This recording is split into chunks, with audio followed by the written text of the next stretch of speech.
ఆంధ్రప్రదేశ్లో ఒక దారుణమైన సంఘటన, మత మార్పిడి, లైంగిక వేధింపులు కారణంగా ఒక కుటుంబం గోదావరిలో దూకి ఆత్మహత్య చేసుకుంది.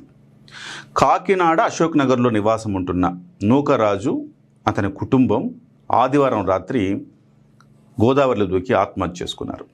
చేసుకునే క్రమంలో వాళ్ళ 10 ఏళ్ల పిల్లాడు మనవడు ఈత రావడంతో ఈదుకుంటూ ఒడ్డుకొచ్చే ప్రయత్నం చేస్తే అక్కడున్న మత్స్యకారులు చూసి రక్షించారు.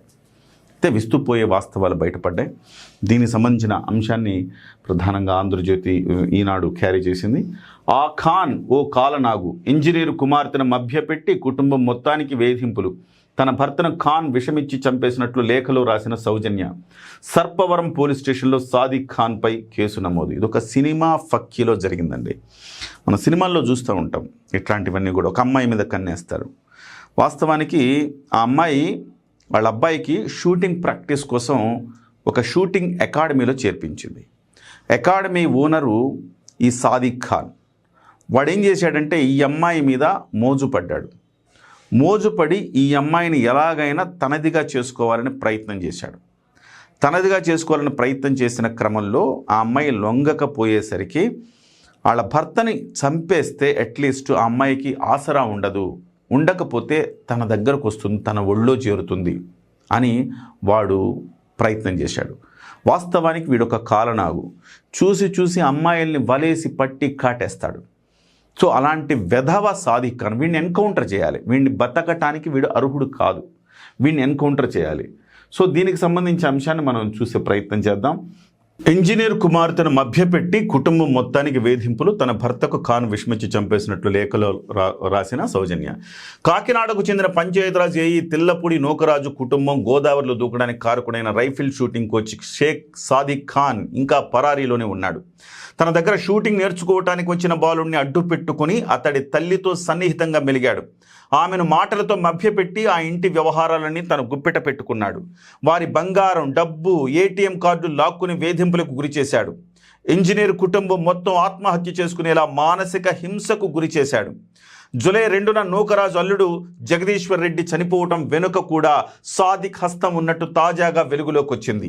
జగదీశ్వర్ రెడ్డి తండ్రి భాస్కర్ రెడ్డి ఫిర్యాదు మేరకు కాకినాడ జిల్లా సర్పవరం పోలీస్ స్టేషన్లో హత్యాయత్నం కేసుతో పాటు మరో 5 సెక్షన్ల కింద కేసులు నమోదు చేశారు.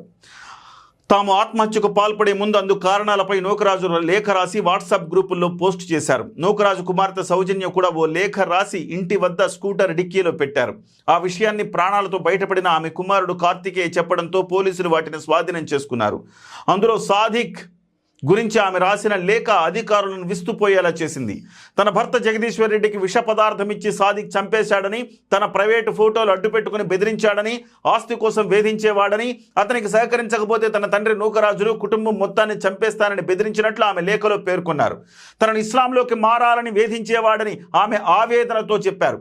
ఈ లేఖ ఆధారంగా సౌజన్య మామ భాస్కర్ రెడ్డి తన కుమారుడు జగదీశ్వర్ రెడ్డి మృతిపై అనుమానం ఉందని విచారణ జరపాలని కాకినాడ ఎస్పీకి ఫిర్యాదు చేశారు.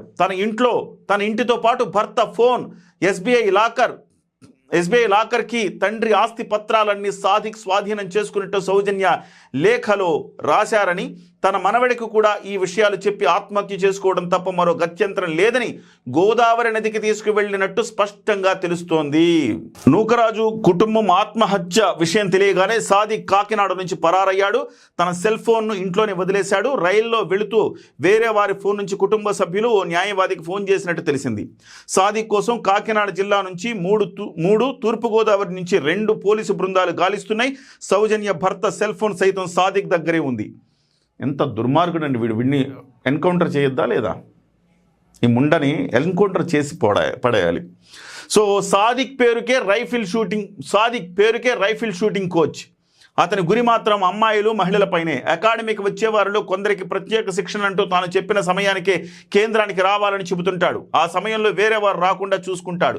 షూటింగ్ నేర్పే క్రమంలో ఎక్కడెక్కడో తాగుతుంటాడని కొందరు ఆరోపిస్తున్నారు. అతను లేని సమయంలో వెళ్లి సాధన చేసుకుని వెళ్లిపోయేవారమని ఓ విద్యార్థిని తెలిపారు.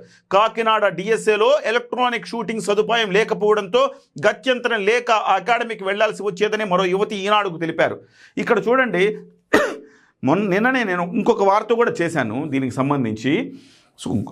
విజయవాడలో కూడా రైఫిల్ అసోసియేషన్ ఆఫ్ ఆంధ్రప్రదేశ్ అనే పేరుతో పెద్ద స్కామ్లు జరుగుతూ ఉన్నాయి. వీటిల్లో షూటింగ్కి సంబంధించి ఈ గన్లు కూడా అమ్ముతున్నారు ప్రైవేట్గా. 20 లక్షలు 30 లక్షలకి గన్లు అమ్ముతూ ఉన్నారు. దీనికి సంబంధించిన వ్యవహారం తీగలాగితే డొంక కదిలినట్టు మొత్తం బయటపడింది. దీనికి సంబంధించిన అంశాన్ని కూడా మనం చేశాం. అలాగే ఎక్కడికక్కడ ఈ క్రీడల పేర్లతోటి పిల్లల కోసం శిక్షణ ఇప్పిస్తామని చెప్పి రమ్మండం, ఆ కోచ్లు ఆ అమ్మాయిల్ని వల వేయడం అన్నమాట, ఆ తల్లుల్ని వల వేసుకోవడం, అలాంటి పనులు కూడా చేస్తూ ఉన్నారని ఇప్పుడు అర్థమవుతోంది. ఈ సాదిక్ అనే దరిద్రుణ్ణి వీలైనంత తొందరగా చంపేయాలి, లేకపోతే వాళ్ళ ఆత్మకు కూడా శాంతి జరగదు అని చెప్పేసి మనం అనుకోవాలి. ఖచ్చితంగా వీళ్ళు ఎంత ఆవేదన, ఎంత బాధను 1 ఇయర్గా భరించి ఉంటే ఈ రకమైన నిర్ణయం తీసుకుని వాళ్ళు గోదావరిలో దూకి ఆత్మహత్య చేసుకునే ప్రయత్నం చేస్తారు చెప్పండి. సో కాబట్టి ఇక్కడ నూకరాజ్ చనిపోయారు, మీనా వాళ్ళ భార్య మీనా చనిపోయారు, అలాగే వాళ్ళ కూతురు సౌజన్య కూడా చనిపోయింది. ఈ ముగ్గురులో నూకరాజు మృతదేహం మాత్రమే దొరికింది, మిగతా 2 మృతదేహాలను వెతుకుతూ ఉన్నారు. సో ఈ పిల్లాడు కూడా దూకాడు, వాడిని కూడా చచ్చిపోవాలని దూకాడు. కానీ ఆ లాస్ట్ క్షణంలో వాడికి ఈతొచ్చు కాబట్టి ఇక వాడు చనిపోలేకపోయాడు, బయటకు వచ్చాడు. ఆ అబ్బాయి చెప్పిన వివరాల ప్రకారం ఇవాళ ఇలా జరిగింది. అంటే ఎంత కుట్రపూరితంగా చేశారు. ఒక అమ్మాయి మీద మోజుతోటి వాళ్ళ హస్బెండ్ని చంపేశాడు, వాళ్ళ కుటుంబం మొత్తాన్ని సర్వనాశనం చేశాడు. ఒక బంగారం లాంటి కుటుంబం నాశనమైంది ఈ సాదిక్ ఖాన్ వల్ల. వీడికి ఈ భూమి మీద బతికే అవకాశం, అర్హత లేనే లేదు. పోలీసులు ఎంత త్వరగా వీడిని ఎన్కౌంటర్ చేస్తే అంత మంచిదని సమాజం భావిస్తూ ఉంది.